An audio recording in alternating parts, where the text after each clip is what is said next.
Now that the Nintendo Switch 2 has been out for 2 weeks, I want to dive into a topic that I find fascinating as a fan of Nintendo and Super Mario, and that's the comparisons between Nintendo's Shigeru Miyamoto and Walt Disney.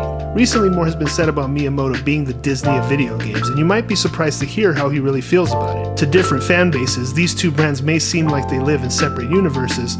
However, there's more to these comparisons than many would expect, and it even stretches into their business practices and critiques both media giants have faced for years. So why do they even get compared?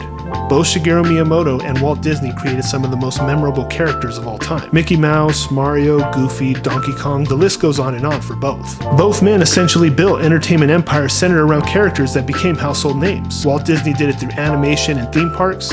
Miyamoto did it through video games, movies, and more recently, theme parks as well. IGN's interview with Miyamoto ahead of the Super Mario Bros. Movie pointed out the obvious. They both became the public face of their companies, known for family-friendly entertainment and iconic mascots. But the interesting part of all this is that Miyamoto doesn't actually like the comparison. In his words, "When this talk of comparing me to Walt Disney came out 20 years ago, I felt like, no, please, I don't deserve to be compared."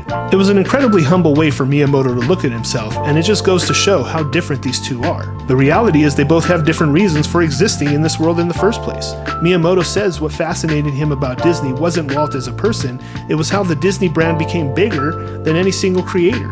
He wanted Nintendo to work the same way, a place where creativity came from people, not one leader. Miyamoto said, "It's not that Walt Disney himself is creating all this, it's Disney, the brand, that creates this thing." And creatively, that's where they differ too. Disney created characters to tell stories, Miyamoto created characters to satisfy gameplay needs. Mario wasn't invented to star in a movie or a theme park, he was created because Miyamoto needed a sprite to jump barrels in Donkey Kong. The personality that everybody came to love came much later. Now, despite their differences as creators, the striking influence Disney World had on the Mario universe can't be understated. In the late 1980s, Nintendo's research and development team took a page from the House of Mouse while developing the world-famous plumber. The team took a trip to Disney World while brainstorming the next Mario game, and they were floored by the theme park's lands, colors, and carefully curated sense of adventure. That's why Super Mario Bros. 3 has themed world like stage play, each one with a distinct vibe. Even the current opening title screen was modeled after stage performances, just like Disney's love for theatricality. And now, decades later, it's come full circle, with Super Nintendo World in Hollywood and Orlando and Japan,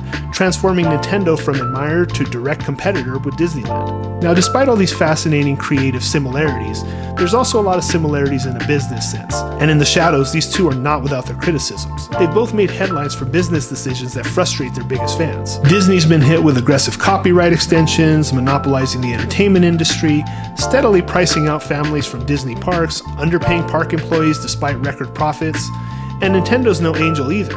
Famous for shutting down fan-made projects, terrible at game preservation, overcharging for ports, and underwhelming Switch Online service. Of course, with the recent release of the Nintendo Switch 2, Nintendo faced criticism on that front as well.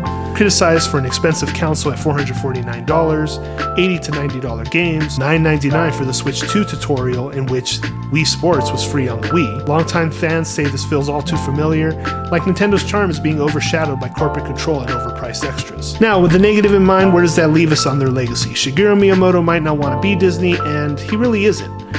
Disney was a storyteller at heart, Miyamoto is a game designer whose characters became icons by accident.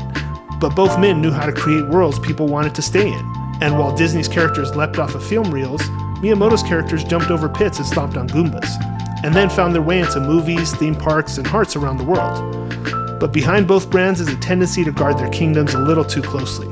Fans love them, but lately it seems like the criticism for Nintendo is getting much louder. So what do you think? Is Miyamoto the Disney of gaming? Now that these comparisons between Nintendo and Disney are becoming more prominent, should fans hold Nintendo to a hotter flame? One Disney's managed to avoid for nearly a century? Drop your takes in the comments below, follow for more breakdowns like this, and if you enjoyed this dive, don't forget to share. Bye.